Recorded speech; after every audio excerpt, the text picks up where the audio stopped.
How, what, who? Let's go from the beginning. Like, tell me a little bit about how you define Milk Bar. Like, Milk Bar, my own definition of it is that it's a quirky American-style bakery. That was my intention when I opened Milk Bar.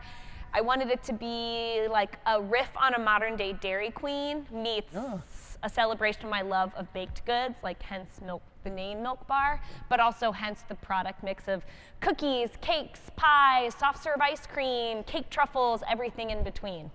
so that gets to this notion of, so you grew up with a Dairy Queen nearby or something? I grew up in the Midwest. My family's from Ohio. So I was raised with those like Midwestern sensibilities. Sure. We cooked, we baked for every sort of occasion and meal every single day, the little no occasion occasions. My family, they're all farmers. They raise cattle, they raise pigs, they're dairy farmers. My dad worked for the Department of Agriculture in the dairy division. So like soft serve ice cream, frozen dairy desserts, custard stands.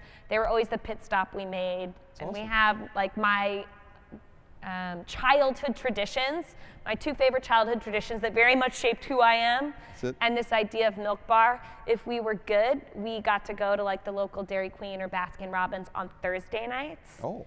And then my chore on Friday was to go to the grocery store with my mom and help her go grocery shopping for the week. Okay. And it all informed how the things that brought me joy, how I discovered food, what inspires me, those simple moments. So then you develop the product, right? So how do you keep all this stuff together? Talk about the product now. Like, how? I mean, it's simple. Differentiation, people want to know. So the product, by and large, is familiar and unexpected mashed together. My philosophy on food is that good food is simple, but has an individuality to it. Good food is not food that ever feels like it's speaking over you.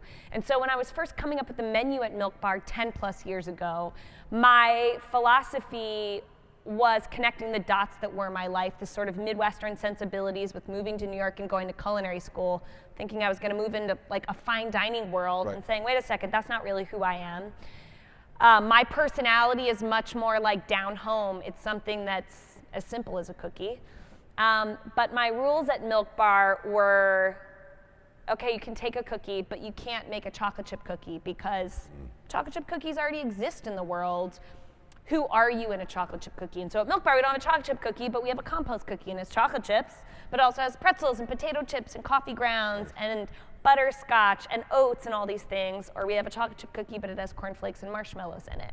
So it's basically me walking down the aisles of the grocery store on Fridays as a kid and taking the foods and the flavors that resonate with me most, but delivering them in a somewhat unexpected way. So it's sort of premium but accessible.